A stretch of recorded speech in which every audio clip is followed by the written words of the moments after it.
Voler. Un rêve qui a façonné l'histoire de l'humanité. Une histoire de fous volants, inventeurs, scientifiques, poursuivant leur quête bien souvent au péril de leur vie. Mathieu Barraud est ingénieur, enseignant et passionné d'aviation. Il va partir sur les traces des pionniers intrépides et de leurs incroyables machines. Les Freewright étaient, à mon sens, totalement fous. Revivre les combats des as de la Première Guerre mondiale. Là, j'ai une bonne leçon de voltige, là. Découvrir les secrets d'illustres ingénieurs et s'interroger sur l'avenir de l'aviation. Solar Impulse n'est pas fait par des spécialistes de l'aviation. On aurait su que c'était impossible si on était spécialisé dans l'aviation. Une enquête scientifique pour comprendre comment les hommes ont pu, en un siècle à peine, voler plus loin, plus vite, plus haut et conquérir le ciel.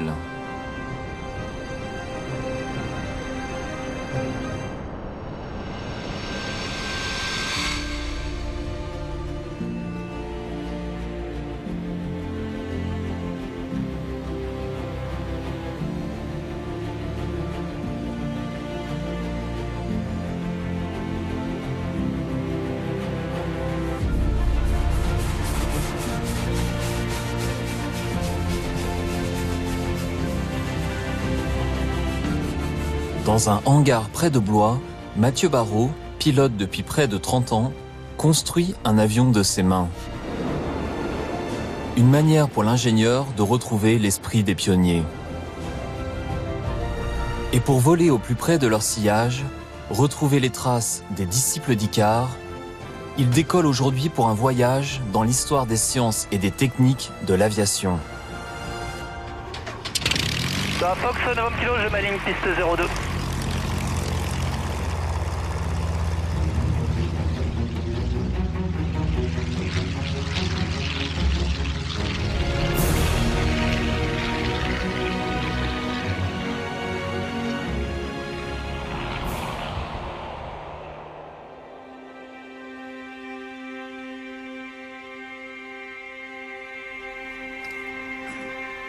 Pour débuter son enquête, Mathieu Barraud va expérimenter une technologie vieille de plus de 200 ans, la montgolfière. Premier engin volant de l'histoire.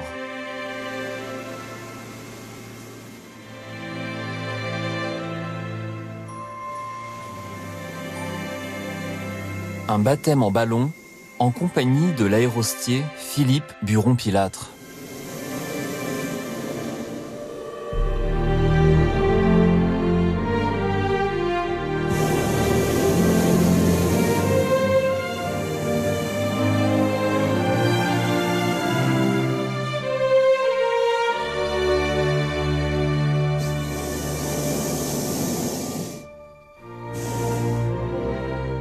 C'est formidable ce décollage tout en douceur.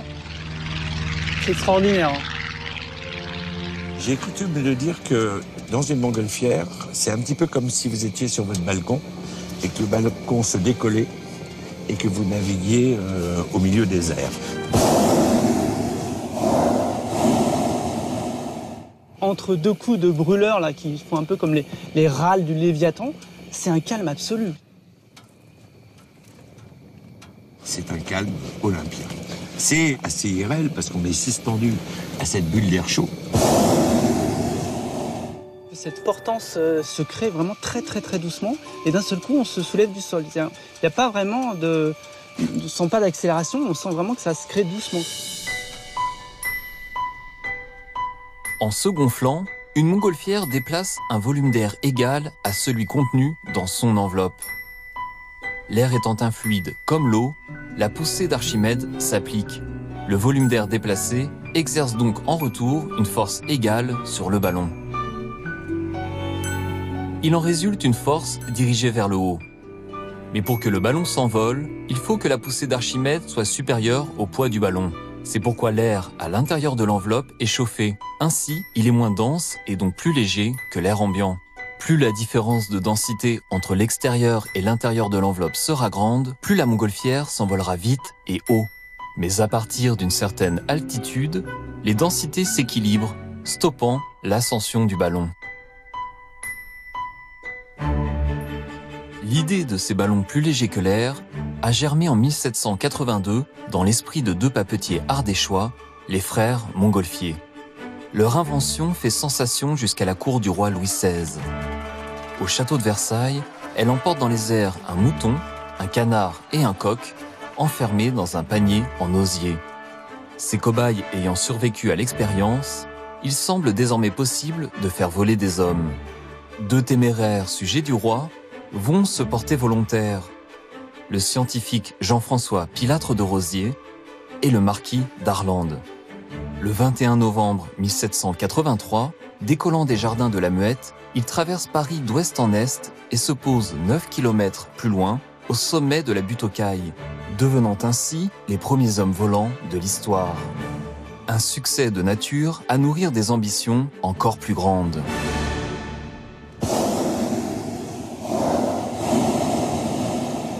Pilâtre de Rozier voulait traverser la Manche parce qu'il avait promis à Louis XVI qu'il serait le premier à conquérir les airs en allant envahir l'Angleterre. Une montgolfière classique ne permettant pas de couvrir une telle distance, Pilâtre de Rozier conçoit avec le physicien Pierre-Ange Romain un engin hybride constitué d'une colonne d'air chaud surmontée d'un ballon d'hydrogène. Pilâtre de Rozier avait mal calculé la distance entre la partie hydrogène et la partie montgolfière. Au décollage, l'hydrogène a pris feu, ils sont retombés à terre et ils sont morts pratiquement immédiatement. Ce 15 juin 1785, les deux aventuriers deviennent les premiers martyrs de l'air. Philippe Buron-Pilâtre est le descendant de Jean-François Pilâtre de Rozier. Plus de 200 ans après son illustre ancêtre, il perpétue la tradition de voguer dans les airs, une discipline qui exige une réelle science du pilotage. C'est pour ça qu'il faut bien connaître la météo et bien connaître l'aérologie. C'est-à-dire qu'on sait qu'à 50 mètres, par exemple, il y a des vents qui vous emmènent à droite, à 100 mètres, des vents qui vous emmènent à gauche. En montant, en descendant, on peut trouver des couches complètement différentes qui vous permettent, parfois, ça arrive, de revenir à votre point de décollage. Aujourd'hui, ça ne va pas nous arriver. Car le vent est maître du parcours de l'aérostier. En s'équipant d'un moteur, les dirigeables sont parvenus à contrôler leur trajectoire. Mais comme pour la montgolfière, leur volume est démesuré en regard de leur capacité de transport. Les plus légers que l'air resteront finalement un sublime détour de la conquête du ciel.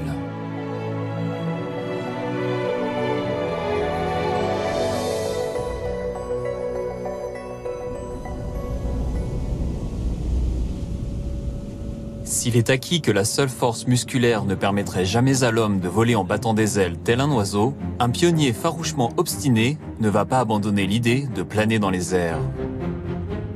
Otto Lilienthal est allemand. Né en 1848, il se consacre dès l'âge de 16 ans à l'étude du vol des oiseaux pour dégager les bases d'une science nouvelle, l'aérodynamique. Il consigne ses observations dans un ouvrage et les teste lui-même en s'élançant d'une colline haute d'une vingtaine de mètres. Accroché à des ailes en bois et en coton tissé, Lilienthal effectue des vols planés durant 40 secondes sur une distance de 300 mètres. En 5 ans, il réalise près de 2000 vols, mais une ultime tentative lui sera fatale. Déstabilisé par une rafale de vent, il s'écrase et déclare alors dans un dernier souffle « Des sacrifices doivent être faits ».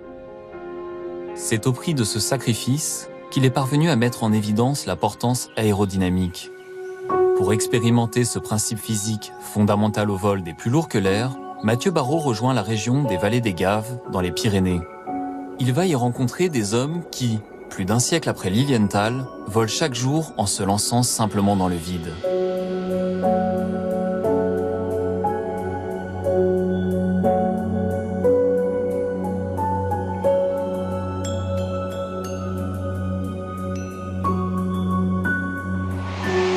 Pierre Rémy, l'un des 10 meilleurs parapentistes au monde, est également concepteur d'ailes. Le parapente est aujourd'hui ce qu'on fait quasiment de plus simple pour voler. Mais ce que je vous propose pour bien comprendre tous ces mécanismes, c'est de réaliser un vol en parapente biplace. On va s'élancer d'une colline comme Lilienthal, puis aller voir ça de plus près. C'est avec une voile dessinée par Pierre-Rémy que Mathieu Barrault va s'envoler.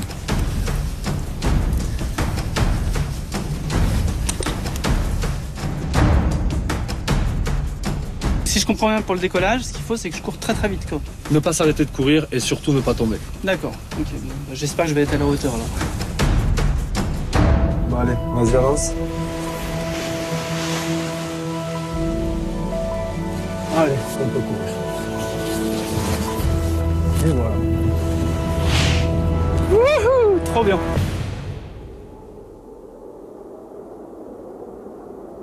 C'est bon? Ah, nickel. C'est bien assis? Ah, c'est génial.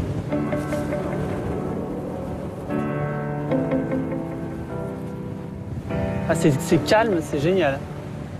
Je suis pas sûr qu'il y ait d'autres endroits plus calmes que ça, quoi.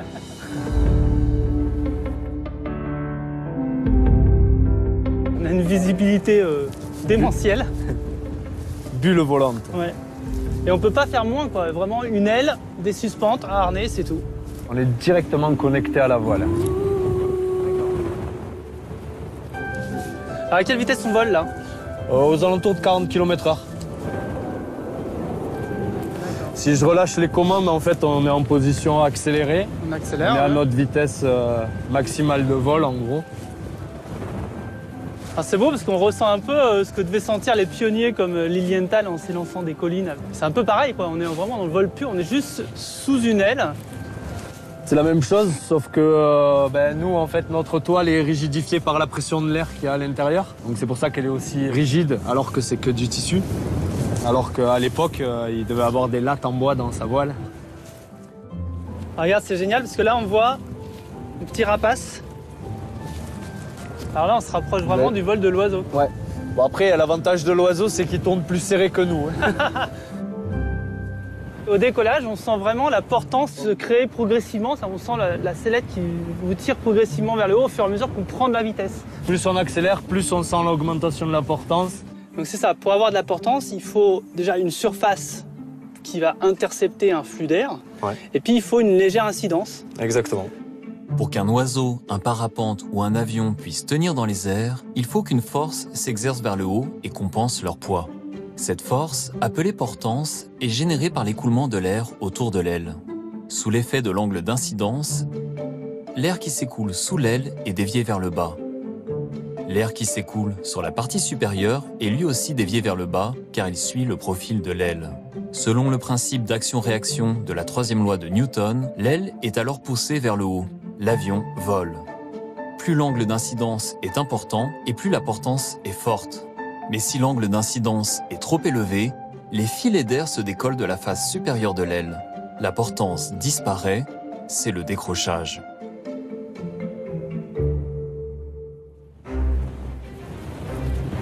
Bon, voilà, on va se rapprocher de l'atterrissage. On va accélérer un petit peu fort.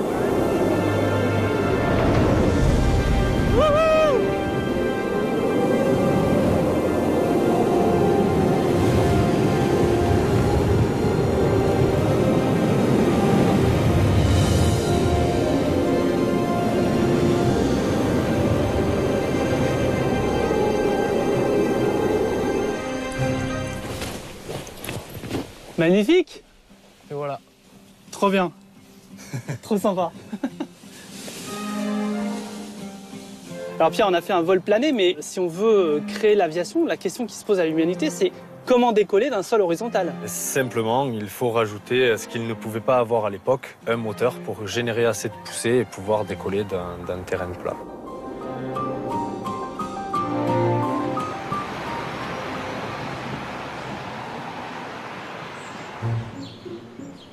Ce moteur qui manquait à Lilienthal, un pionnier français va le concevoir et donner naissance à d'étonnantes créatures à vapeur. Pour étudier les travaux du brillant et fantasque ingénieur Clément Ader, Mathieu Barrault se rend au musée des Arts et Métiers de Paris.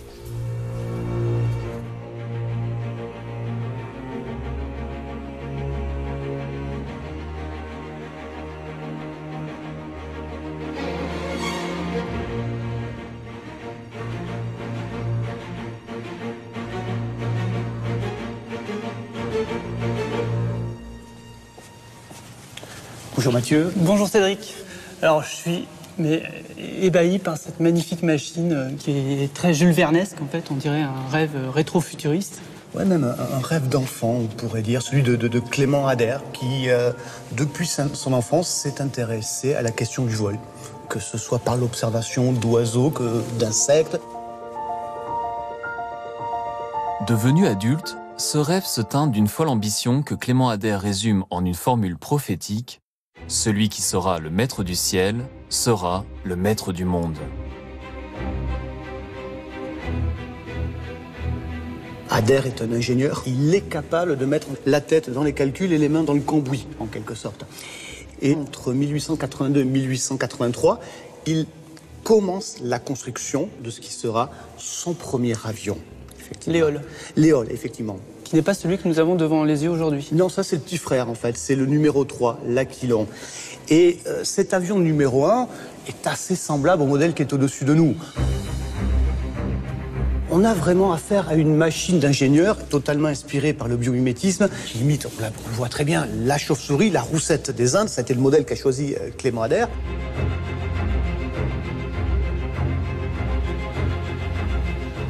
Quand on regarde cette gigantesque chauve-souris, on n'a qu'une envie, c'est de la voir battre des ailes.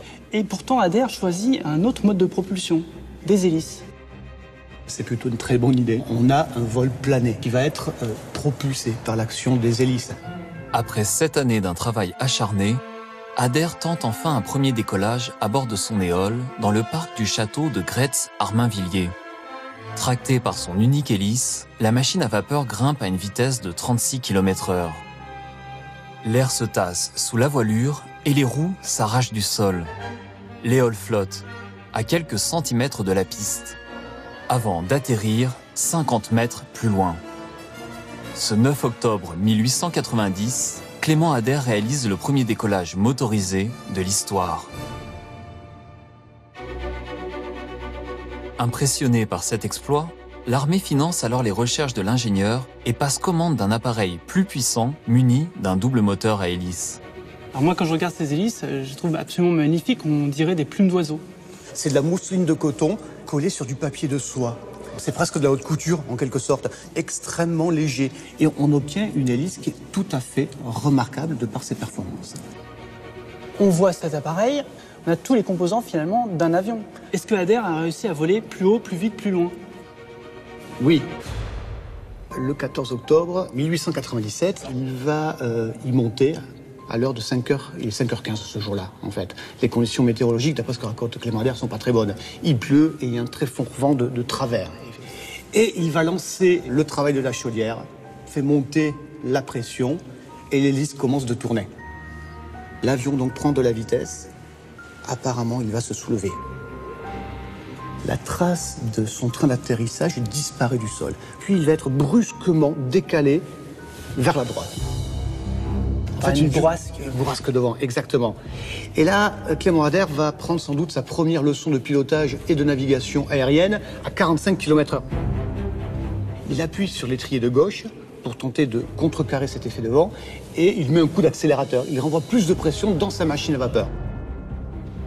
L'avion va réagir momentanément, mais le vent finira par prendre le dessus. L'avion se couche. L'avion numéro 3 est terrassé. D'après Ader, il aurait décollé ce jour-là d'environ 300 mètres. Les constructions d'Ader se heurtent à deux limites, l'impasse du biomimétisme et l'incapacité à concevoir des commandes de pilotage efficaces. Qu'est-ce qui se passe après ce vol ? C'est la catastrophe, en fait, en quelque sorte. En ce sens que les militaires, au bout de quelques semaines de réflexion, décident de ne plus financer ces recherches. Apparemment, Ader est un peu sanguin. Il fera détruire par son concierge l'avion numéro 1 et brûler une bonne partie de ses plans. De cette furieuse amertume réchappe le seul Aquilon, ainsi que le mot avion. Une invention d'Ader qu'il écrit noir sur blanc dans ses brevets, en s'inspirant du latin avis, qui signifie oiseau. Si Clément Ader fut un précurseur malheureux, voler demeure le grand défi du début du XXe siècle.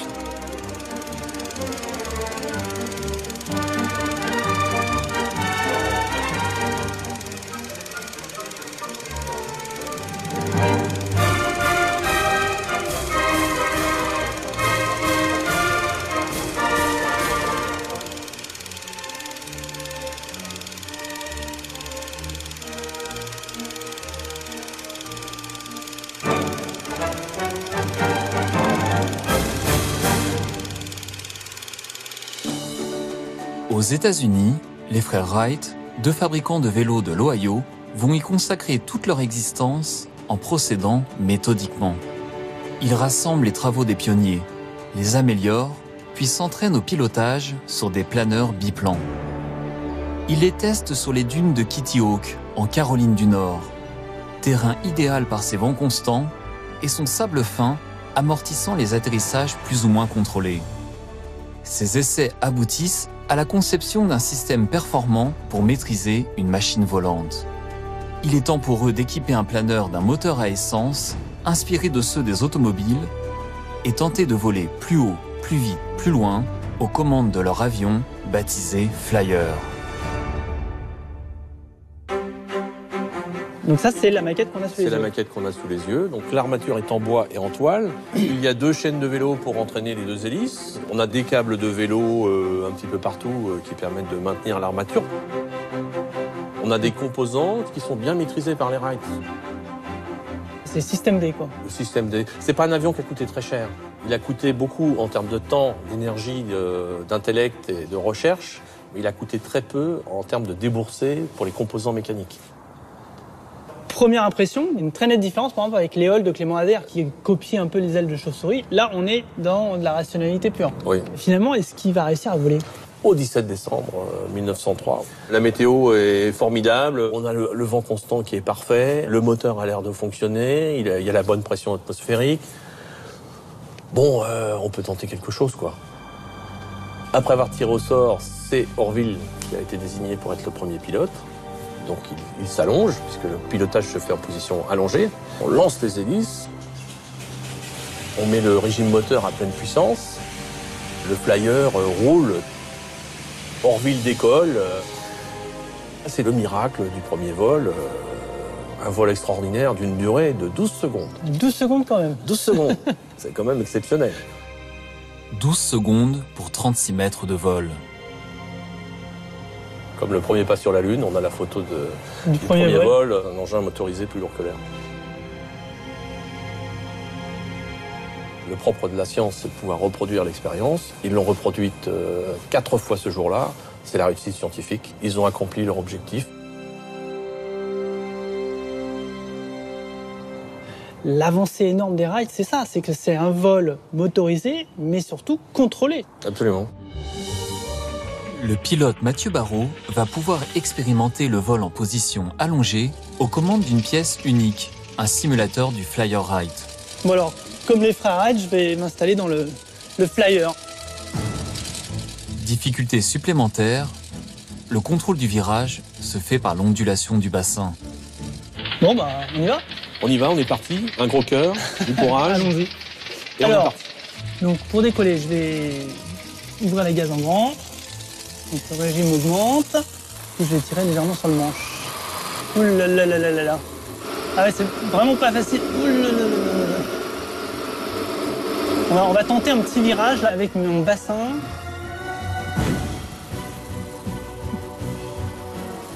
J'avoue que j'ai jamais piloté un truc aussi instable.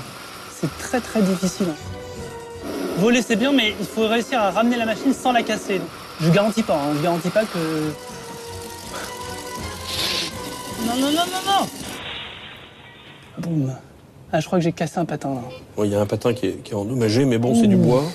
Tout ça, ça va se réparer sans trop de difficultés. Le prix de la pièce détachée est très modique. Les frères Wright veulent négocier la vente de leur appareil, mais obsédés par le culte du secret, ils refusent de se produire en public tant qu'ils n'ont pas signé de contrat. Pendant ce temps, en Europe, la concurrence entre pionniers bat son plein. En France, Alberto Santos Dumont effectue un vol contrôlé de 200 mètres. Puis Henri Farman, à Issy-les-Moulineaux, parcourt 1 kilomètre en circuit fermé. Piqués au vif par ses performances et le scepticisme dont ils font l'objet, les frères Wright décident de montrer au monde entier que nul ne maîtrise l'art du vol comme ils le font.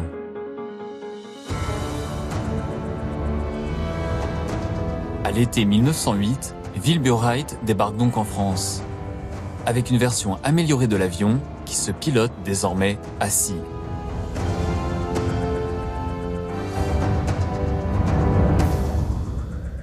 Des passionnés ont construit une réplique de ce Flyer 3.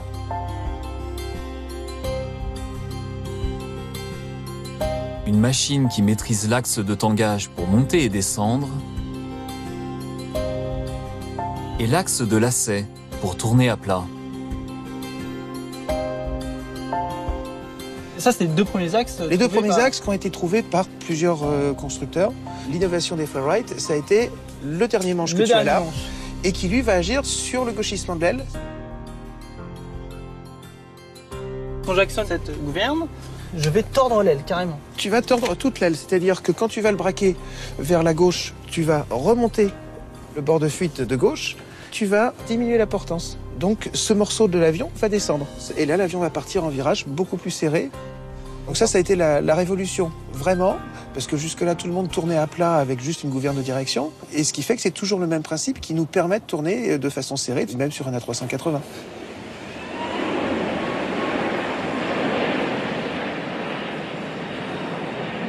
Ce qui est vraiment formidable, c'est de penser que ces trois axes découverts au début du siècle, finalement, c'est les mêmes aujourd'hui. La physique et la mécanique des fluides, elle est restée la même. Elle n'a pas changé. Elle n'a pas changé, ça vole toujours de la même façon.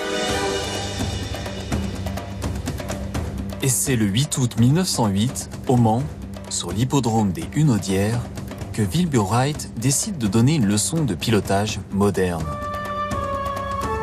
Nous sommes un samedi, il fait beau, il fait chaud, il y a à peu près une cinquantaine de personnes de présentes. Dans l'assistance, il y a déjà les pionniers français. Ici, nous sommes à l'endroit exact où était installée la catapulte qui permettait de lancer le flyer sur son rail, parfaitement dans cet axe, dans l'axe de l'onde que l'on voit. On lâche le contrepoids, l'avion part violemment, en rase-mode, très très près du sol. Et quand il arrive en bord de piste, juste avant de virer, il est vraiment à 4-5 mètres du sol maximum. Et là, il y a les arbres en face. Il y a les arbres en face. Tout le monde dans l'assistance s'attend à un crash, un accident. Et là, Wilbur vire très très court. Et là, il commence à prendre de l'altitude, environ 25 mètres.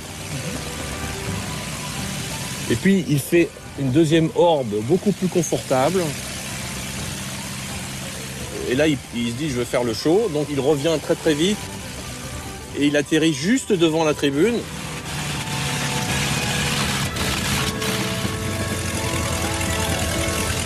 Et ça, c'est la classe. Hein. Alors, il fait pas crisser les pneus, mais les patins soulèvent la poussière. Et là, c'est l'enthousiasme. Le public court depuis la tribune. On s'embrasse. Il y a une effusion. Là. Il y a quelque chose. Il se passe quelque chose. C'est l'éblouissement du premier vol. Et c'est là que la maîtrise du vol est démontrée. C'est pour ça que l'hippodrome des Hunaudières au sud du Mans, c'est un site de l'histoire mondiale de l'aviation. Un symbole, vraiment. C'est un symbole très fort. Cette performance est saluée par toute la presse. Les Wright deviennent des stars et multiplient les vols en Europe, battant tous les records de vitesse, de distance, d'endurance et d'altitude. Certains seront même immortalisés.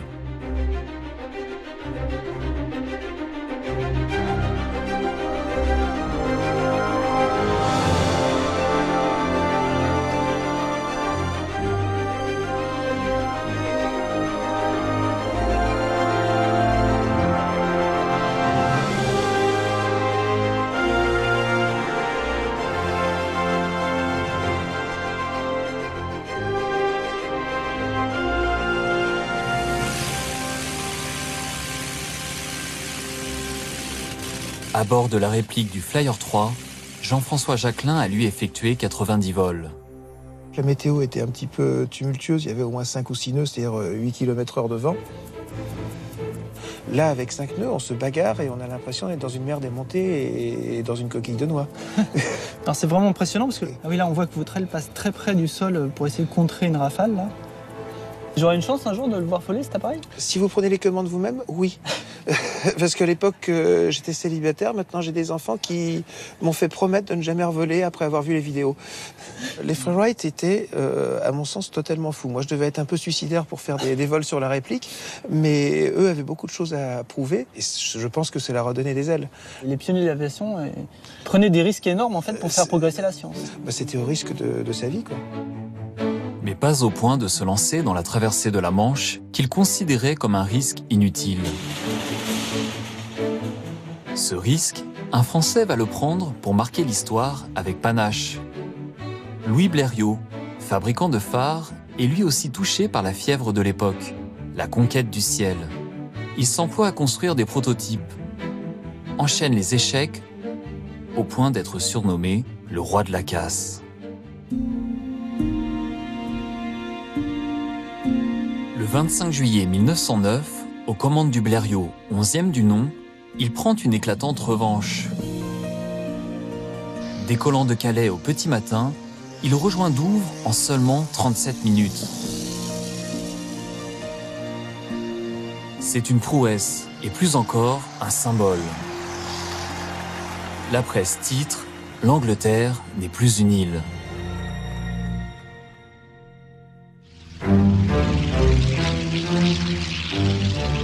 Pour admirer cet avion de légende, Mathieu Barrault vole en direction de La Ferté-Alais. La Ferté-Alais, Fox Papa Oscar, 90 kg, National Construction, provenance voie, destination de vos installations, une personne à bord et 2h30 d'autonomie pour intégrer le tour de piste adapté. Kilo 0 reçu, vous rappellerez en vue? Rappellerai en vue 90 kg.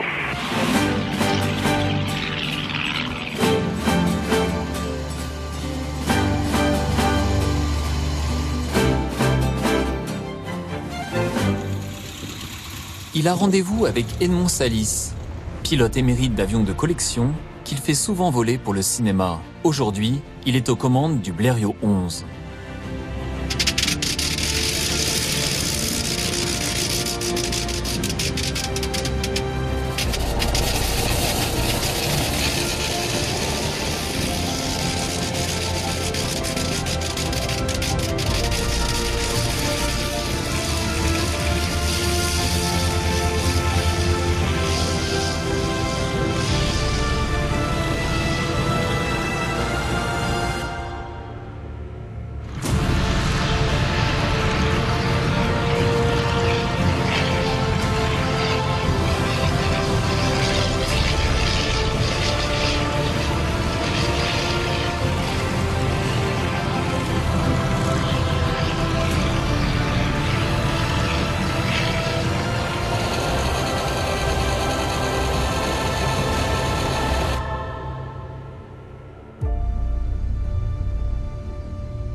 Il est incroyable cet avion, il est vraiment beau.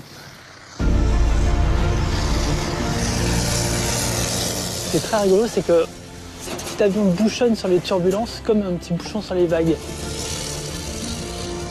Et une chose très amusante, c'est que même ici, on sent l'huile de ricin. L'huile qui lubrifie le moteur, on la sent jusqu'ici. Puis alors c'est magnifique de voir le côté translucide de l'entrelage. On devine un peu la structure de bois sous la toile. Tout ça a l'air très frêle en fait quand on le voit. Cette structure d'apparence si frêle est en réalité un bijou de simplicité et de précision taillé pour l'exploit.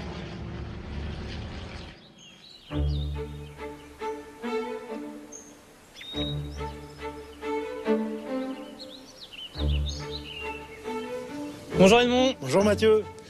Il y a quelque chose qui est frappant quand on regarde cet appareil, c'est que tout a changé entre l'avion des frères Wright et ce Blériot. C'est la configuration de l'avion moderne, absolument. La première configuration de ce type, c'est-à-dire qu'on se retrouve avec un avion monoplan, une selle située à l'avant et un fuselage allongé avec les empennages derrière. En quoi cette architecture a-t-elle été décisive pour permettre la traversée de la Manche? C'est l'architecture qui permet un bon compromis entre stabilité et manœuvrabilité. La stabilité est garantie par le centrage à l'avant, avec le moteur à l'avant. Le fuselage qui sert de bras de levier, comme sur une girouette, qui permet à l'avion de s'auto-centrer dans ses trois axes. C'est ça la trouvaille de Blériot finalement, c'est que pour qu'un avion soit stable, il faut mettre des surfaces derrière ce point de pivot pour que quand l'avion prend une perturbation, il revienne à sa position d'équilibre.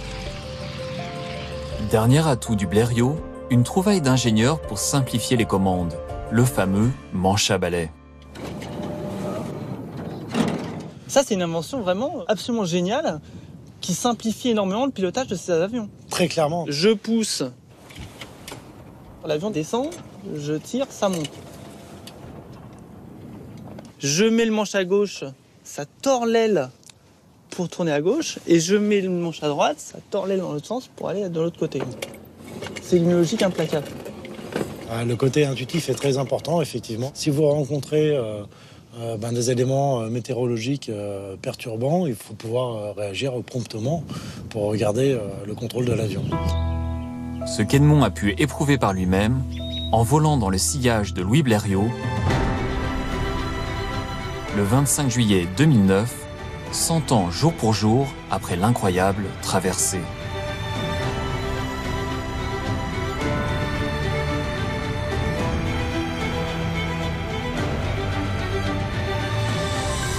Ça fait quoi de traverser la Manche sur un Blériot 11 ? Alors c'est un mélange de plaisir évidemment et puis aussi un petit peu d'inquiétude parce que les conditions météo n'étaient pas forcément exceptionnelles, il y avait beaucoup de vent à Calais et puis après la Manche c'est pas très large mais effectivement quand on est en plein milieu, quand on regarde devant on voit que les côtes anglaises sont loin, quand on regarde derrière les côtes françaises sont loin aussi.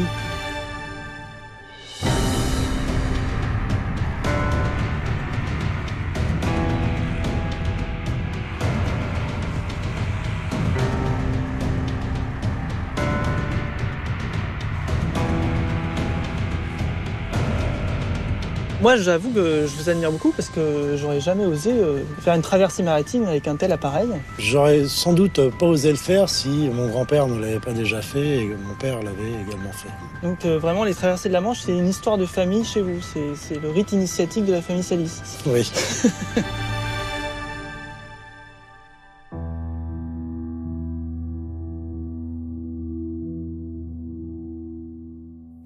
L'aviation naissante va recevoir l'appui scientifique d'un illustre ingénieur, Gustave Eiffel. Confronté tout au long de sa carrière au problème du vent qu'il qualifie comme son ennemi, il décide de l'affronter scientifiquement. Ainsi, sa célèbre tour lui sert de premier terrain d'essai. Il y installe un appareil de chute au 2e étage pour étudier l'effet du vent sur les objets. Insatisfait des résultats, il décide de construire à Paris une soufflerie pour créer le vent et le dompter.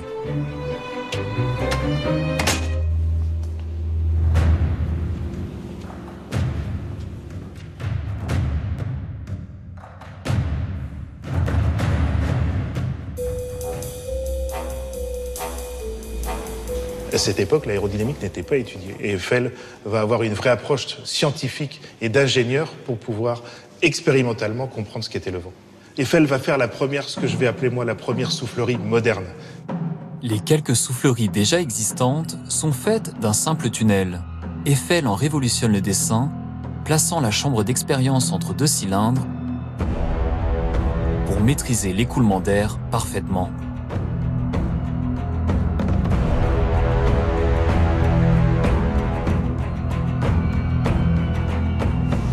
Waouh, c'est magnifique. Avec les fuyantes, là, on dirait vraiment une œuvre d'art. On peut monter ? Bien sûr, vous pouvez surtout rester au centre, sur les membrures en bois. D'ici, le ventilateur n'a pas l'air très grand. Ah oui, là, au pied du ventilateur, c'est impressionnant. Vous voyez, c'est l'effet visuel donné par le diffuseur, qui passe de 2 mètres à 4 mètres de diamètre. Là, on a 4 mètres, là. 4 mètres de diamètre, le ventilateur pèse aussi 7 tonnes et tourne à 280 tours minute pour faire un vent de 100 km/h. Et alors, elle est pilotée d'où, cette soufflerie ? Alors, elle est pilotée par un tableau qui est là. Voilà, on est devant le poste de commande de la soufflerie et on pouvait, à partir de ça, régler la vitesse de la soufflerie. Ici, un manomètre qui permettait de connaître la pression dynamique et, partant de ça, la vitesse dans la soufflerie. On a ici un tableau de commande avec des résistances et en changeant les résistances, on pouvait accélérer la vitesse de la soufflerie.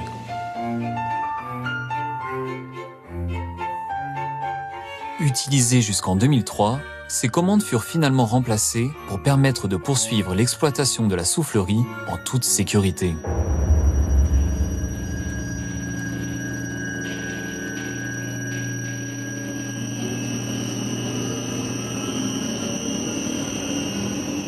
Et là, on commence à entendre le vent qui gronde. Alors c'est amusant parce que... C'est le début de la tempête. Voilà. À l'emplacement où on est, on sent pas du tout de courant d'air. Non, c'est typique d'une soufflerie de type Eiffel. Et on a vraiment un tube de vent non guidé qui va traverser la pièce. Alors je peux traverser. Impressionnant.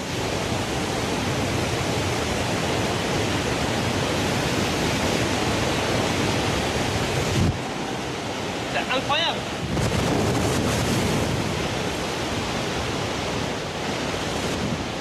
C'est assez incroyable.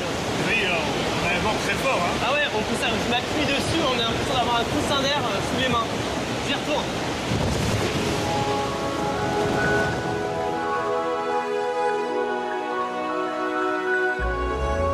Mathieu Barrault va maintenant reproduire l'une des expériences d'Eiffel les plus décisives dans l'histoire de l'aérodynamique, à l'aide d'un simple fil de laine.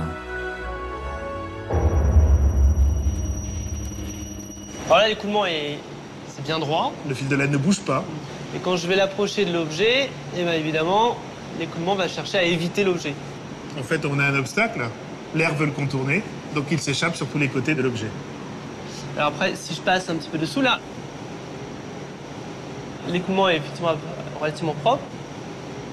Et dès que je remonte derrière, clac, le fil de laine part dans l'autre sens carrément. Bah, c'est le bazar.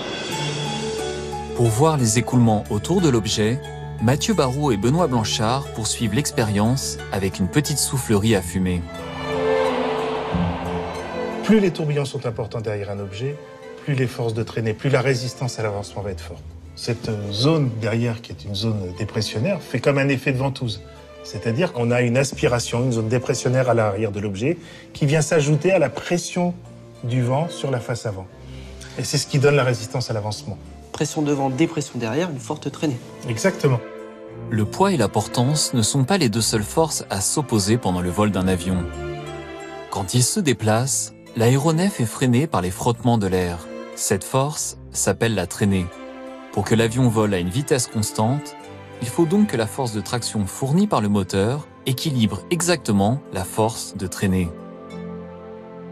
On pourrait imaginer que si on arrondissait les angles, ça se passerait un peu mieux. C'est ce qu'a voulu tester Gustave Eiffel. Il s'est dit, il faut que je donne des formes à l'objet, des formes peut-être plus aérodynamiques. Et c'est ce qu'il va faire en testant la sphère. Ah oui, ça améliore les choses quand même. Et on voit que le sillage se referme derrière. Il est beaucoup plus petit, mais il existe toujours. Alors Eiffel, en regardant ça, s'est dit, peut-être ce qui était intéressant, c'est d'avoir une forme qui ne se refermait pas aussi brutalement à l'arrière de la sphère.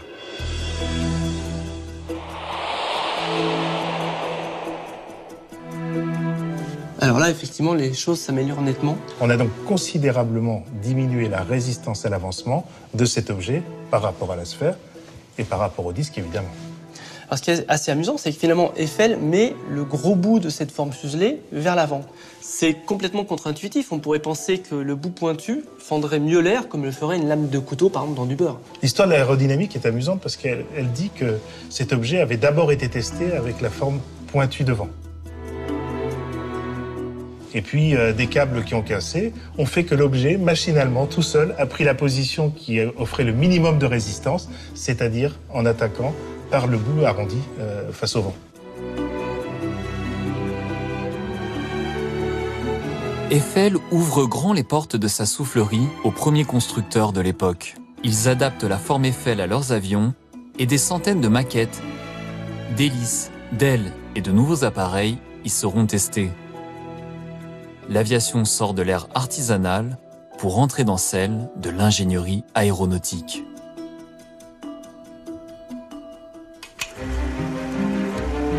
La Première Guerre mondiale achève cette mutation et joue le rôle d'accélérateur industriel.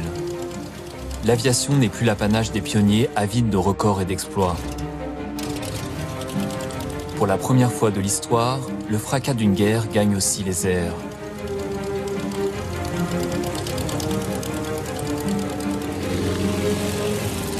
En 1914, l'armée française ne possède que 150 avions. 4 ans plus tard, les aéronefs se comptent par milliers dans les escadrilles. En tout, plus de 50 000 appareils seront produits dans les usines françaises. Les pilotes, eux, sont formés en quelques heures. Les chevaliers sont désormais dans le ciel. Et si beaucoup périssent en anonyme, des figures légendaires émergent. L'as des as français Georges Guynemer ou le baron rouge allemand Manfred von Richthofen.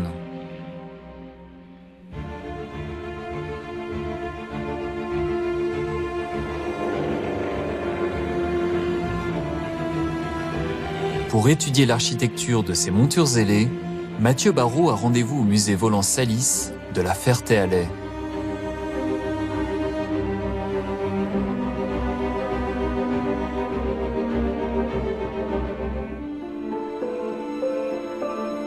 Alors je me promène au milieu de ces superbes avions. Je suis épaté par le côté marqueterie, matériaux nobles. C'est superbe. Et on a du mal à croire que les hommes montaient dans ces beaux appareils pour aller au combat. Et pourtant, ils étaient conçus pour. C'est des avions qui, malgré le fait qu'ils soient en bois et en toile, c'est des avions qui étaient vraiment faits pour résister au choc. Et du coup, on a là le SPAD 13, donc, qui est l'avion emblématique de la chasse française. C'était vraiment un chasseur, on le voit équipé de ses deux mitrailleuses. Et donc en face, en adversaire, on avait le Fokker D7, donc était son rival, son homologue allemand. Donc on a des avions qui sont très, très semblables.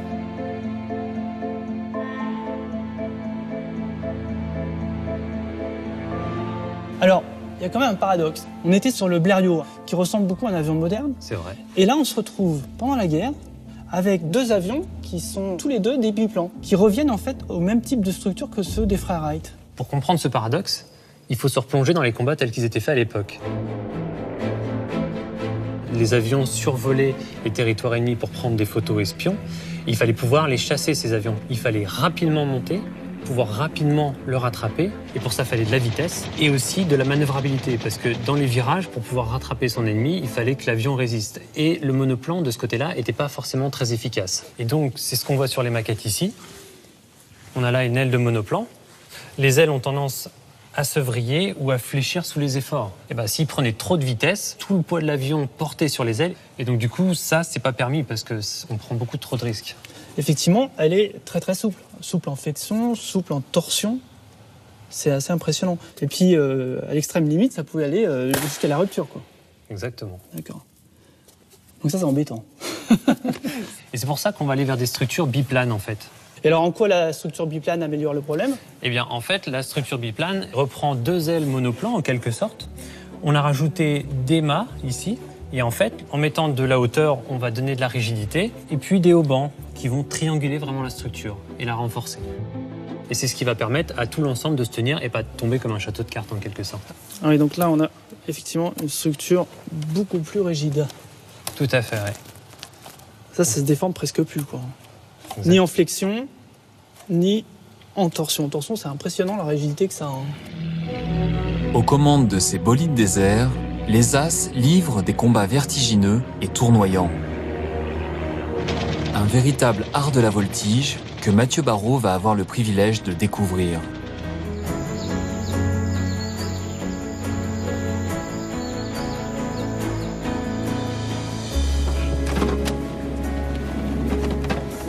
C'est le moment de prendre place dans un chasseur piloté par Edmond Salis pour réaliser un vol unique et tutoyer le talent hors pair des As de la Première Guerre mondiale.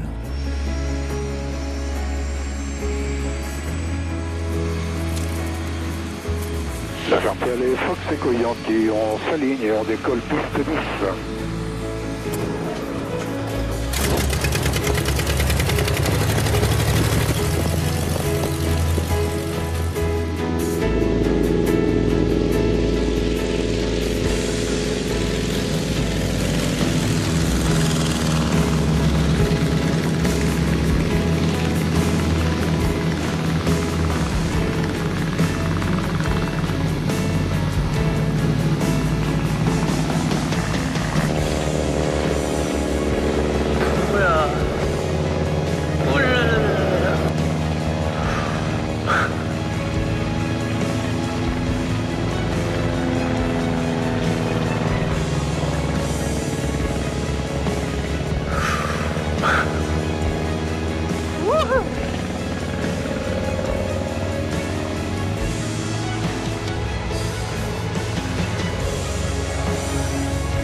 le son de voltige.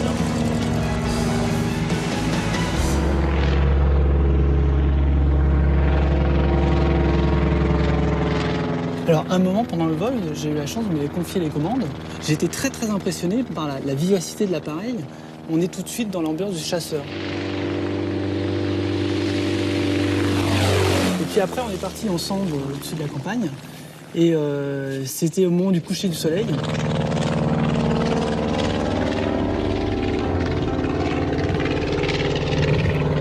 Les nuages qui prennent des teintes rosées, les villes s'allument. Nous, on trouve ça très beau parce que c'est un vol de loisir. Mais à l'époque, c'était pour aller à la guerre. Et on se sent bien fragile finalement dans cette petite coque de bois. Ça, c'est assez impressionnant en fait. Évidemment, là, on fait que effleurer la problématique de l'époque parce que les choses étaient beaucoup plus délicates. Mais je pense que ce qui est indéniable, c'est que, en tout cas parmi les grands as, il y avait de la passion. Il y avait la guerre, soit. Il y avait la passion du vol, il y avait la passion des machines. Je pense que ça rentrait largement en ligne de compte dans la motivation, en tout cas pour aller au combat.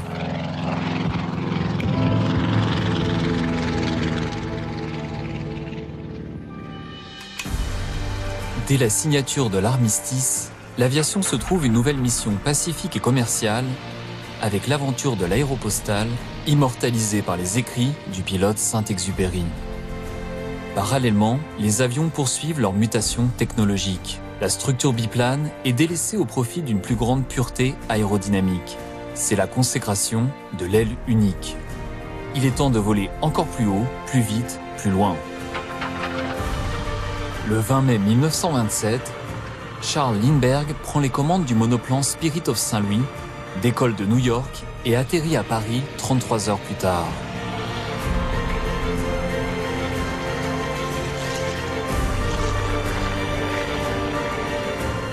Dans le récit de son exploit, il confie une légère inquiétude à l'approche du Bourget.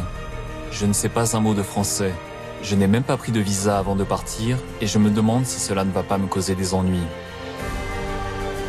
En 1932, l'américaine Amelia Earhart est la première femme à traverser l'Atlantique en solitaire. L'aviatrice se lance ensuite dans un tour du monde par l'équateur, mais disparaît sans laisser de traces lors de la traversée du Pacifique. L'entre-deux-guerres voit aussi l'essor de l'aviation commerciale. Aux États-Unis, l'avion s'offre comme une solution miracle pour parcourir l'immensité d'un territoire pauvre en infrastructures. Encore faut-il concevoir un appareil suffisamment fiable et rentable. Les prototypes sans lendemain se multiplient jusqu'à l'arrivée fracassante du Douglas DC-3.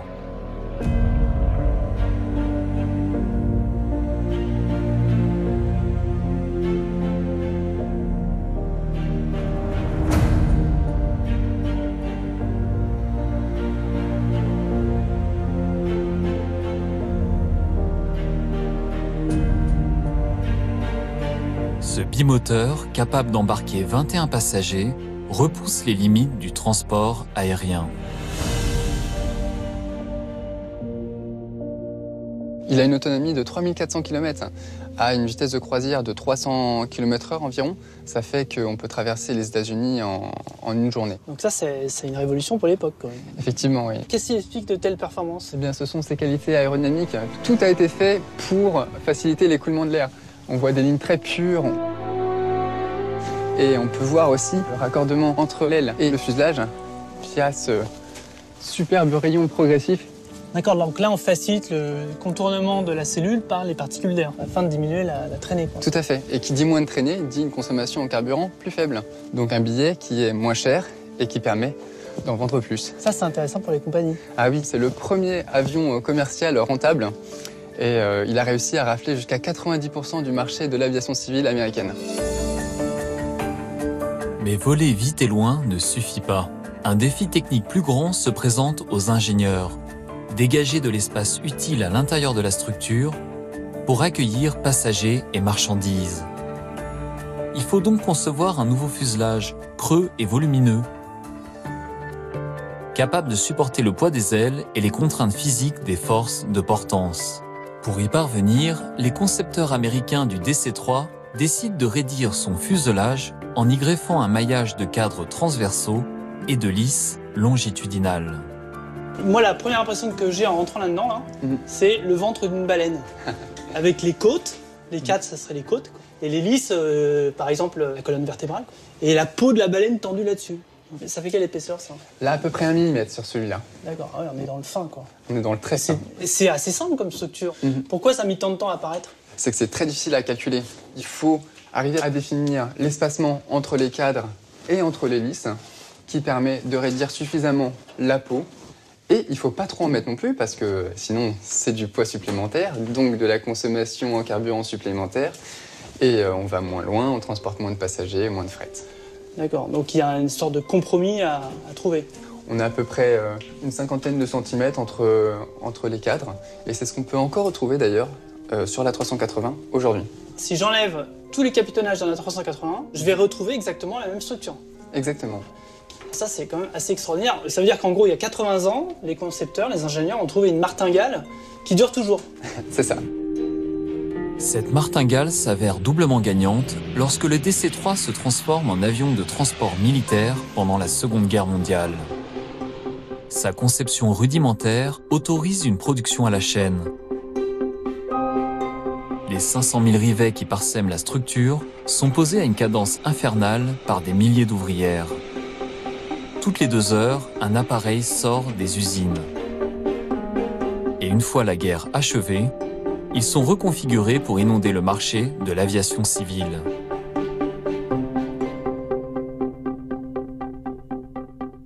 Alors là, il faut vous imaginer à la place de ces bancs de parachutistes, des fauteuils bien confortables avec ceinture de sécurité, capitonnage pour l'isolation thermique et phonique, et en plus, un cendrier. Un cendrier? Oui. Incroyable, les temps ont bien changé. Et il faut savoir qu'encore en 2000, on recensait 400 DC-3 en activité. Encore en activité aujourd'hui? Oui, encore en activité aujourd'hui, donc notamment en Amérique du Sud et en Afrique. Cet appareil est réputé increvable, et puis ça tombe pas en panne.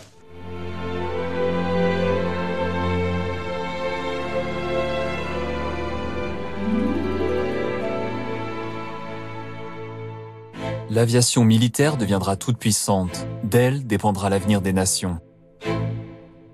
La prophétie du pionnier Clément Ader se réalise dès les premiers éclats de la Seconde Guerre mondiale.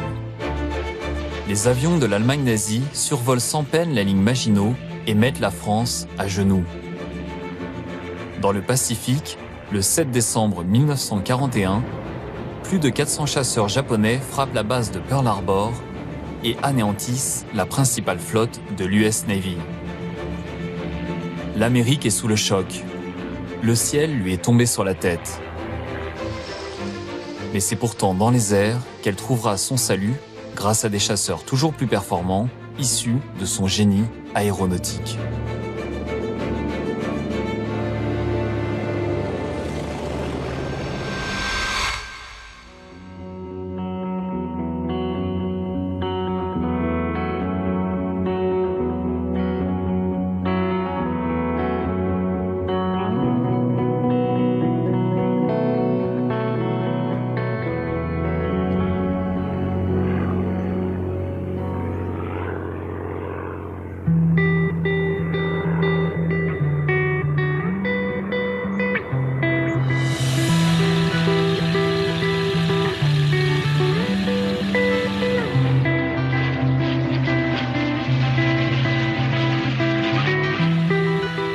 Georges Pérez est né à Pearl Harbor en janvier 1941, moins d'1 an avant le raid japonais.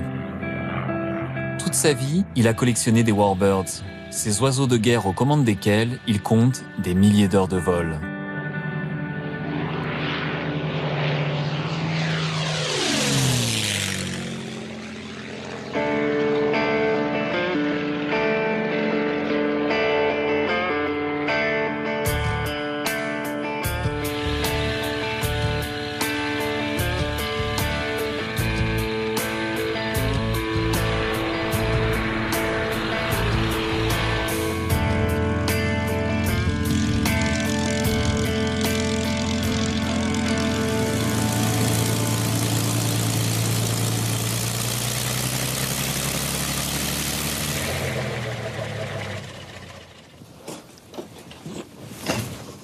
Bonjour Georges. Ah bonjour, ça va? Ça va bien? Vous avez un beau toboggan là. Oui. Alors moi, je vous cherchais sur le tarmac, là, puis vous arrivez par les airs. C'est assez sympa. Alors, on a deux appareils très caractéristiques de la Deuxième Guerre mondiale sous les yeux. Alors celui-là, le P-40, c'est quelle époque? Celui-là, c'est 1939. D'accord. Oui. Le P-40 1939 et le P-51? Celui-là, c'est 1944.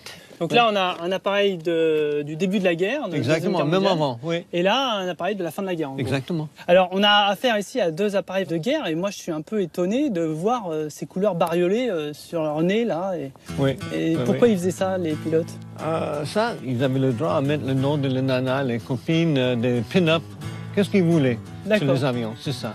Donc ils personnalisaient, ils customisaient leurs avions. Oui. Avec le nom de leur petit ami, le nom des pin-up, etc. Ça, c'est assez rigolo. Et alors, les petits marquages que l'on voit sur le flanc de l'appareil, là, les espèces de petits drapeaux, c'était des Kragamé modifiés, c'était pour la victoire qu'il a eue. Donc c'était le nombre de victoires du pilote qui pilotait l'appareil. Oui. Je vous ai vu arriver tout à l'heure à très grande vitesse en passage bas, et puis ensuite je vous ai monté vers le ciel, comme si vous étiez accroché finalement à l'hélice, et ça n'en finissait pas.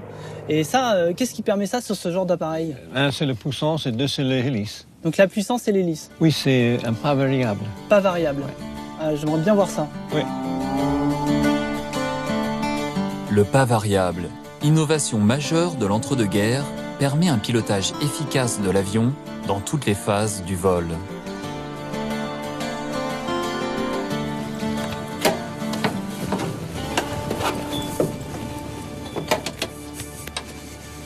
Pilote de P-40, c'est super.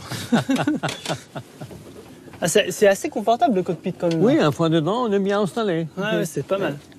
Alors, la commande de l'hélice, c'est où? C'est ici. Et quelle est l'action que ça a sur l'hélice? Ça bouge l'hélice à petits pas, à grands pas. D'accord. Alors, si on le fait comme ça, donc là, je passe en petits pas, donc je vois les pales d'hélice s'orienter perpendiculairement à la route, presque. C'est ça, oui. Alors que là, quand on passe en grand pas, alors là, c'est l'inverse. Elle s'oriente comme ça, dans le sens de la route. Oui. D'accord. Oui, en fait, l'hélice, c'est une vis. C'est ça. Une vis qui se visse dans l'air. C'est ça. Et effectivement, en fonction du pas, de l'orientation des pales, elle va se visser sur une profondeur d'air qui est plus ou moins grande. Oui. D'accord. Mais à quoi ça sert finalement? C'est comme une boîte de vitesse de voiture. Quand on voit une colline, on commence à la première, après on passe à la deuxième, troisième, quatrième, cinquième. D'accord. Le moteur, lui, il tourne à un régime constant. Quand vous êtes en train de monter, et il y a besoin de passer quasiment la première, donc dans l'avion, c'est l'équivalent du petit pas. D'accord. Oui. Alors que quand on va aller très très vite, sur l'autoroute pour une voiture, et puis vous en piquez dans l'avion, et bien là, vous passez grand pas. Comme ça. D'accord. Oui. Mais alors, en fait, ici, c'est quand même mieux que sur une boîte de vitesse classique de voiture, parce que celle-là, elle est automatique. Ça, c'est bien. Ça, c'est bien. Mais l'hélice à pas variable qui équipe tous les avions de guerre ne suffit pas. Pour prendre l'avantage sur l'adversaire, les Américains innovent avec le Mustang P-51, surnommé la Cadillac du ciel. Un modèle de perfection aérodynamique, grâce au dessin inédit de son aile bombée, qui minimise la traînée et augmente considérablement l'autonomie de l'appareil. Un atout décisif pour les Alliés. Les Mustangs peuvent désormais escorter les bombardiers de Londres jusqu'aux portes de Berlin, les protégeant des chasseurs ennemis. C'est quand même incroyable de penser que les Américains, en 1918, ils volaient sur des avions français parce qu'ils n'en avaient pas d'aussi performants chez eux. Oui, exact. Donc ça veut dire qu'en 25 ans, ils sont passés de rien à quasiment la référence technologique de la Deuxième Guerre mondiale. C'est étonnant. Ça, c'est incroyable. Alors finalement, toutes ces innovations technologiques, ça a permis d'atteindre quelle vitesse? 700 km/h. 700 km/h. Alors est-ce qu'on va pouvoir aller après encore plus vite? Non, ils sont arrivés à la limite de qu'est-ce qu'ils peuvent faire avec une hélice. Donc là, il va vraiment falloir un saut technologique, changer de système de propulsion pour arriver à aller encore plus vite et plus haut. Oui. L'hélice, qui jusque-là avait permis aux avions d'aller toujours plus vite, plus haut, plus loin, est abandonnée au profit d'un moyen de propulsion révolutionnaire.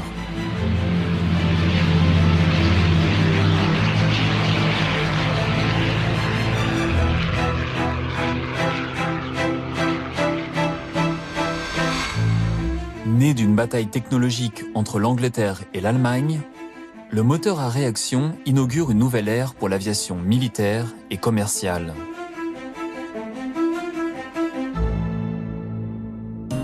Dans un moteur à réaction, l'air est aspiré à l'avant puis mis sous pression par un compresseur. Cet air compressé et très chaud est ensuite envoyé dans des chambres de combustion où il est mélangé à du kérosène qui s'enflamme instantanément. Avec la chaleur, l'air se dilate brutalement. Contraint par les parois latérales du réacteur et l'arrivée continue d'air en amont, l'air dilaté n'a d'autre choix que de s'échapper vers l'arrière à grande vitesse. Il produit alors une poussée qui fait avancer l'avion selon le principe d'action-réaction. Plus le débit d'air et sa vitesse d'éjection sont importants, plus la poussée est forte et plus l'avion avance vite.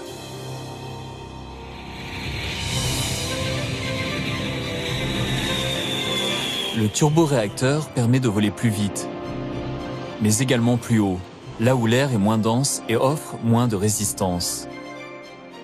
Les avions consomment moins de carburant et volent ainsi plus longtemps. Autre avantage, à 10 000 mètres d'altitude, les turbulences diminuent. Vitesse, économie et confort de voyage, tous les éléments sont réunis pour un boom de l'aviation commerciale. En 1950, 31 millions de passagers sont transportés par les airs. En 2012, ils sont 3 milliards. Et près de 6,7 milliards de passagers sont attendus en 2032. On compte chaque jour plus de 100 000 vols.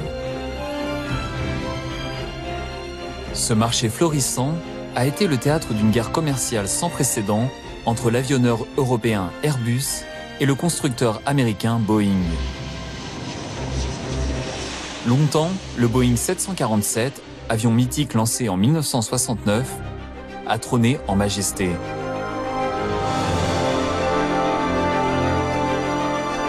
Jusqu'à l'arrivée en 2005 du plus gros porteur jamais construit, l'Airbus A380.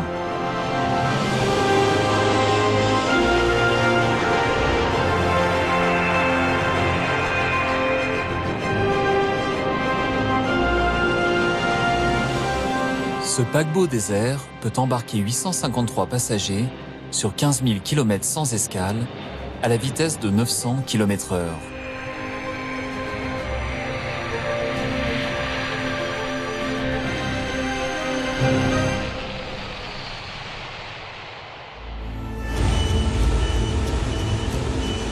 C'est à Toulouse-Blagnac, dans un hangar de 500 mètres de long, 250 mètres de large et 46 mètres de haut, que l'ingénieur Mathieu Barrault va pouvoir observer l'assemblage du gigantesque puzzle qu'est l'A380.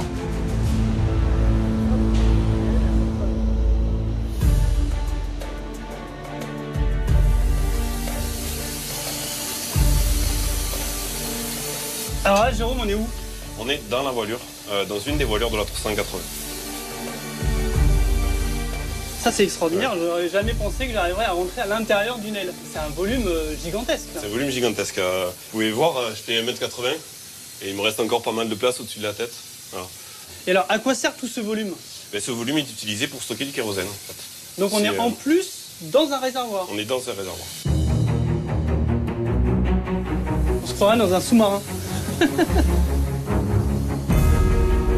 L'A380 déploie une envergure de près de 80 mètres. Ces 845 mètres carrés d'aile supportent l'ensemble des forces de portance, la masse des réacteurs et du carburant.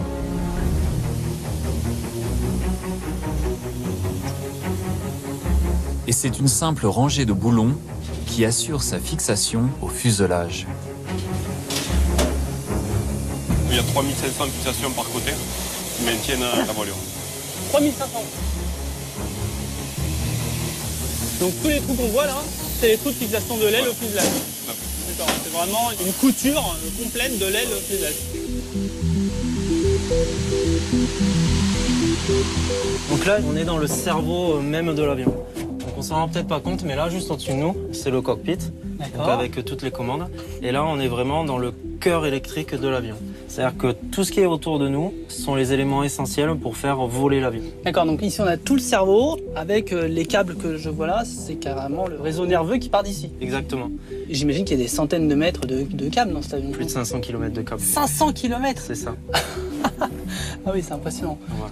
Et les pilotes, ils ont la possibilité de venir ici? Tout à fait. Ils ont une trappe, cockpit, à partir directement du cockpit. Si on a un petit problème pendant le vol, qu'on ne comprend pas, le pilote a la capacité de venir dans la soute et venir vérifier du coup si tout va bien à l'intérieur. Il faut près de 8 mois d'assemblage, de peinture et de finition pour livrer un A380 prêt à décoller. Un processus incroyablement rodé depuis le 27 avril 2005, jour du baptême du premier prototype. 10h29, les deux pilotes d'essai poussent les moteurs à fond. Les 400 tonnes de l'Airbus s'élancent alors sur la piste, avec de chaque côté plusieurs milliers de spectateurs. Ce vol de 4 heures est somptueux.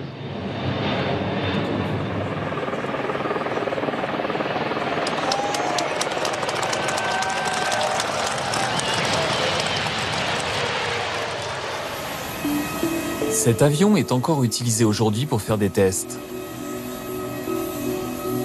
Bonjour Gérard. Gérard Desbois, mécanicien navigant, était de ce vol historique.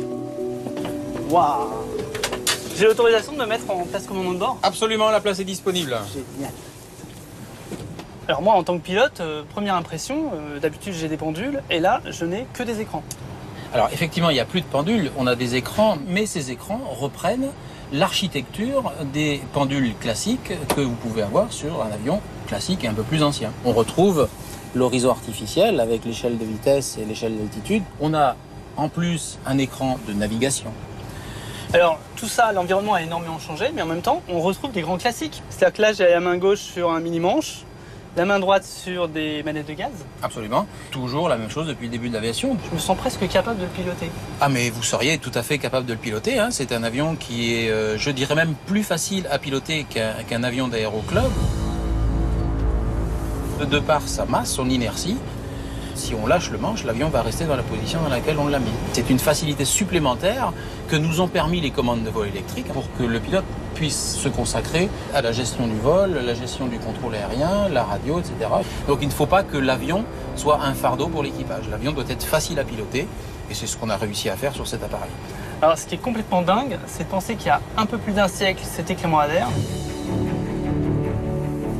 Les premiers sauts de puce. Et puis, 100 ans plus tard à peine, on a des avions capables de transporter plus de 800 personnes à 1000 km/h. C'est vrai, il faut reconnaître que c'est franchement vertigineux. Le progrès de l'aéronautique a été à une vitesse qu'on pourrait qualifier de supersonique.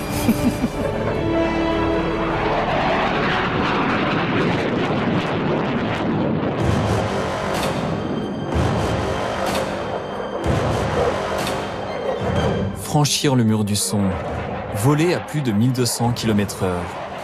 Tel fut le défi ultime des ingénieurs pour se rendre totalement maîtres des cieux.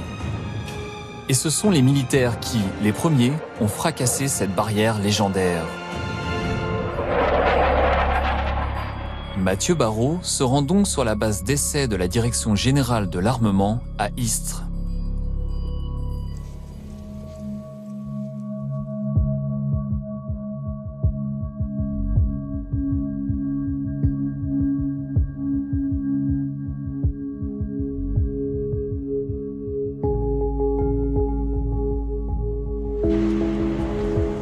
Bonjour Emmanuel.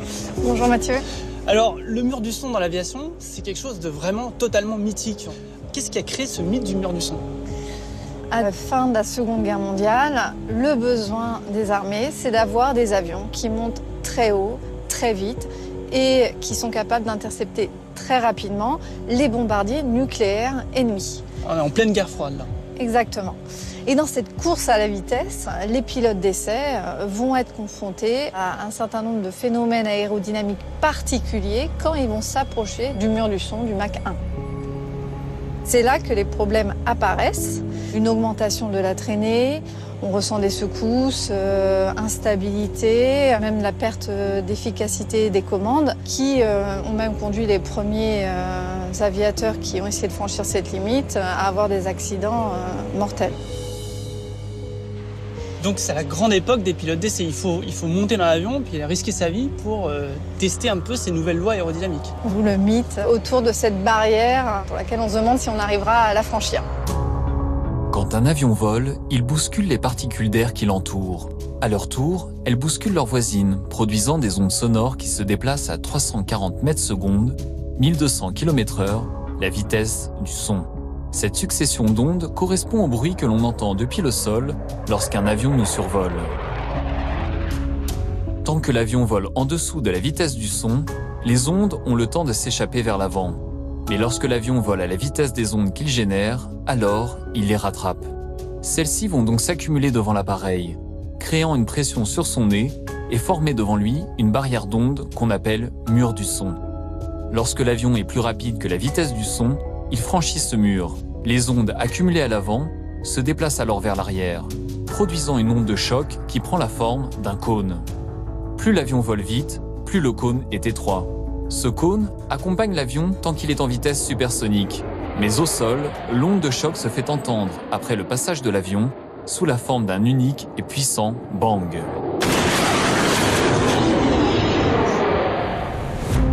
C'est un Américain, Chuck Yeager, qui parvient le premier à faire retentir le bang supersonique.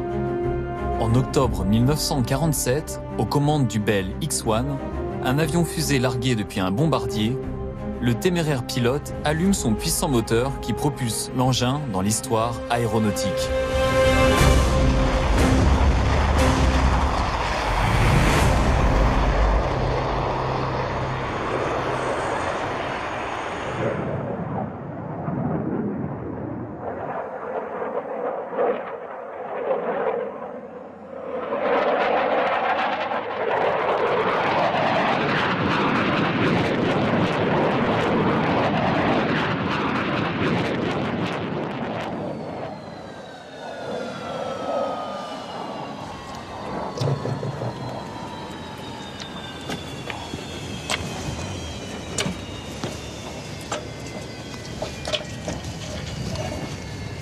Bonjour Stéphane.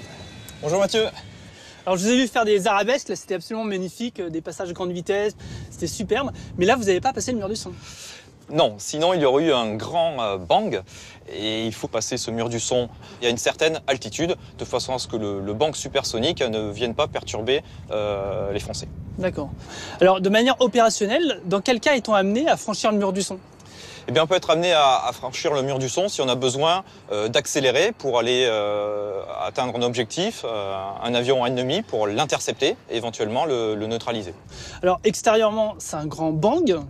Au niveau aérodynamique, c'est quelque chose de compliqué. On a les ondes de choc qui viennent mettre le bazar dans l'aérodynamique. Mais finalement, dans la cabine, ça se passe comment ? Au risque de vous décevoir, il ne se passe pas grand-chose. C'est juste une valeur sur les instruments qu'on lit. On passe de Mach 0,99 à Mach 1 et top, ça y est, on devient supersonique. Mais en cabine, il ne se passe rien. Alors vous dites que passer le mur du son, il ne se passe pas grand-chose. Mais moi, en tant que petit pilote amateur, j'avoue que je vous envie énormément de piloter de telles machines et que vous êtes chanceux. Pour voler en supersonique, il faut totalement repenser l'architecture des avions. Une des premières caractéristiques, ça va être la flèche qui est très importante. C'est l'angle que forme le fuselage et le bord d'attaque de l'aile. En fait, sur les avions de la Deuxième Guerre mondiale, il n'y avait quasiment pas de flèche, où les ailes étaient perpendiculaires au fuselage. Et là, sur ces avions rapides, on met de la flèche. C'est une manière d'adapter finalement la voilure à la forme du cône. Alors, il y a une autre grosse différence, c'est cette forme pointue. On appelle ces avions les pointus même. Exactement, c'est vraiment une des grosses caractéristiques des avions de chasse, ce cône pointu. L'idée, c'est de pénétrer l'air en le perturbant le moins possible. Parce qu'on est en vol supersonique, que des ondes de choc se forment et elles viennent s'accrocher à ce cône. Le cône pointu, des épaisseurs d'ailes faibles, la taille de guêpe. L'idée, c'est vraiment de se faufiler dans ce trou de souris que représente le mur du son. Dans l'histoire de l'aviation, briser le mur du son n'a pas toujours été le privilège des seuls pilotes de chasse. À partir de 1976, des passagers peuvent franchir l'Atlantique en moins de 3h30. Le Concorde, né d'une volonté franco-britannique, parcourt les 5800 km entre Paris et New York à la vitesse record de Mach 2, soit plus de 2100 km/h.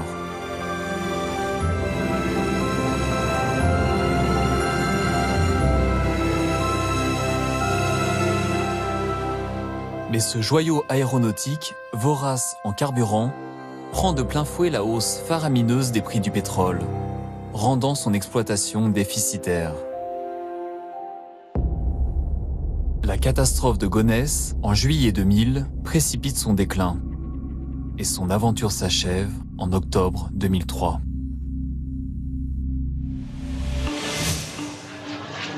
En un temps record, l'homme s'est rendu maître des cieux. Il est parvenu à voler plus haut, plus vite, plus loin.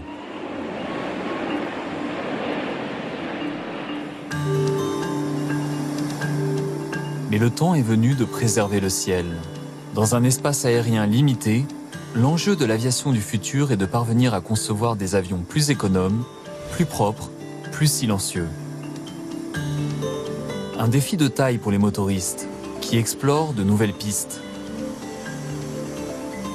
La plus inventive de toutes, l'Open Rotor, signe un retour inattendu aux hélices. Alors je suis devant cette magnifique machine là, très étonnante, avec des pales en forme d'aileron de requin un petit peu. Pourquoi 2 hélices? Le fait d'avoir 2 hélices, ça permet de répartir les efforts aérodynamiques sur 2 rotors. Ça permettra d'optimiser le rendement, ça permettra de stabiliser l'écoulement et ça permettra surtout d'éjecter à l'arrière un flux d'air complètement homogène et situé dans la trajectoire de l'avion. Donc c'est ça en fait, le flux arrive, légèrement dévié par la première, redévié dans l'autre sens par la deuxième pour ressortir finalement tout à fait et créer vraiment un effet de propulsion très efficace. On peut s'attendre à une réduction de consommation de l'ordre de 30%, et c'est tout à fait considérable. Ça permet de réduire les émissions de CO2 d'autant, ça permet donc d'éviter de consommer des énergies fossiles. Alors, il faut se figurer l'échelle, mais ce moteur-là, il va faire 4 mètres de diamètre. Avec 4 mètres, c'est énorme. C'est-à-dire que là-bas, on a un LEAP, qui est la génération actuelle, fait 2 mètres, c'est 2 fois plus grand. Alors ça pose quand même un problème, parce que si vous mettez des moteurs 2 fois plus grands sur des avions actuels, les hélices vont traîner par terre. Et c'est là que nous travaillons avec les constructeurs d'avions pour pouvoir implanter ce moteur différemment. Par exemple, à l'arrière du fuselage, c'est ce qu'on voit ici sur cette représentation. On dispose de plus d'espace, et ce qui permet de ne pas être limité par la longueur du train d'atterrissage, par exemple. D'accord. Il faut également trouver le moyen de rééquilibrer cet appareil différemment, d'où l'importance de la collaboration entre les motoristes que nous sommes et les constructeurs d'avions. Alors c'est un peu paradoxal, mais finalement en conclusion on pourrait dire que l'hélice c'est l'avenir. C'est un véritable défi pour rendre le futur de l'aéronautique possible.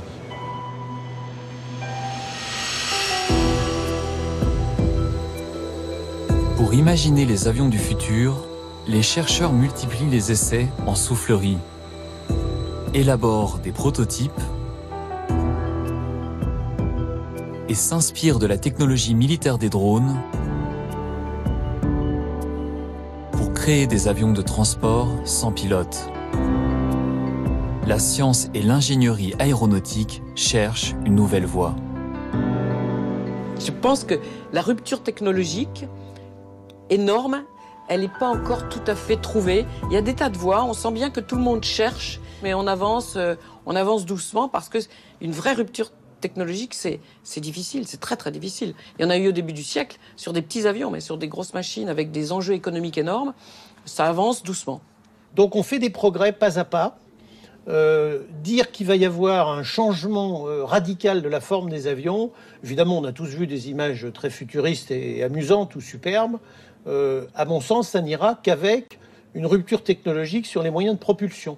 Mais pour les vitesses qu'on utilise aujourd'hui avec les avions, les formes qu'on a sont globalement très bien adaptées et à mon avis elles ne changeront pas avant un certain temps. Je pense qu'il faut garder l'esprit pionnier, ce qui n'est pas facile étant donné qu'on a des tas de solutions qui fonctionnent. Mais je trouve passionnant, par exemple, ce qui vient de se passer avec Solar Impulse. Parce que ça, c'est tout à fait innovant. Et surtout, c'est un symbole qui vole, c'est-à-dire on prouve qu'on peut faire autrement. Solar Impulse, un avion qui a fait le tour du monde grâce à la seule énergie du soleil, recueilli par 270 mètres carrés de capteurs photovoltaïques. Un concept élaboré par Bertrand Piccard et André Borschberg, les deux pilotes de cette incroyable aventure. Alors moi je suis ingénieur, quand je vois la source d'énergie que vous avez choisie, l'énergie solaire, on est proche des limites. On se retrouve à une trentaine de watts par mètre carré, c'est-à-dire en gros une ampoule de frigo par mètre carré de surface. Donc comment est-ce que vous avez réussi à faire un avion avec si peu de puissance disponible? Vous savez, il faut 5 minutes pour savoir combien d'énergie le soleil va donner. Et il faut 7 ans à l'équipe dirigée par André pour arriver à faire un avion qui se contente de ce tout petit peu d'énergie, c'est-à-dire qui est suffisamment efficient sur le plan énergétique. Et on voulait avoir un avion qui soit capable de voler pratiquement de manière éternelle. Donc c'est le premier avion qui a une endurance qui est illimitée. On peut voler une semaine, on peut voler un mois théoriquement. Le facteur limitatif, c'est nous maintenant, c'est plus la technologie. Et c'est ça le changement de paradigme total par rapport à l'aviation normale.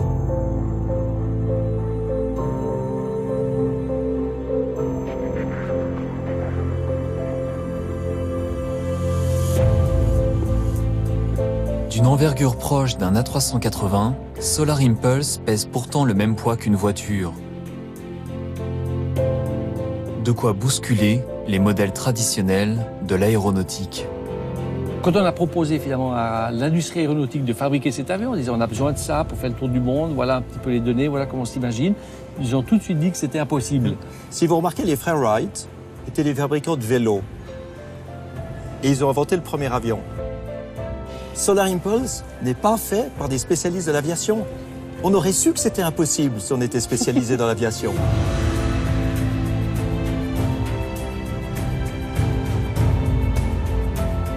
Aux commandes du Solar Impulse, ces pionniers d'un nouveau genre ont accompli un tour du monde en 17 étapes, 558 heures de vol, à la vitesse moyenne de 75 km/h.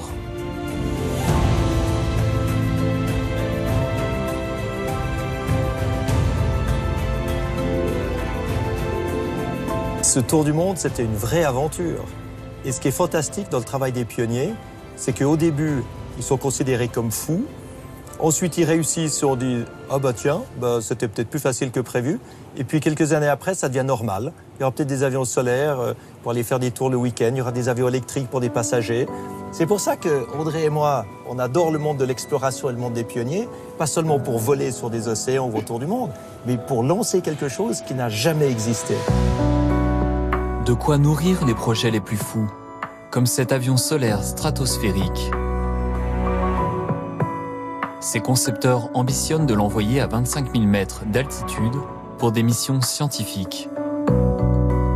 Et poursuivre encore le rêve d'Icare.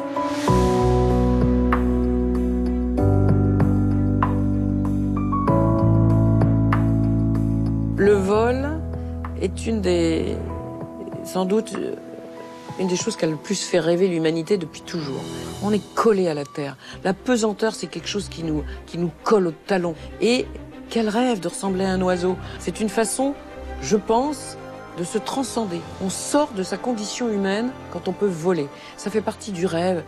Pouvoir voler, ça donne une dimension extraordinaire à l'humain. Il a toujours cherché ça.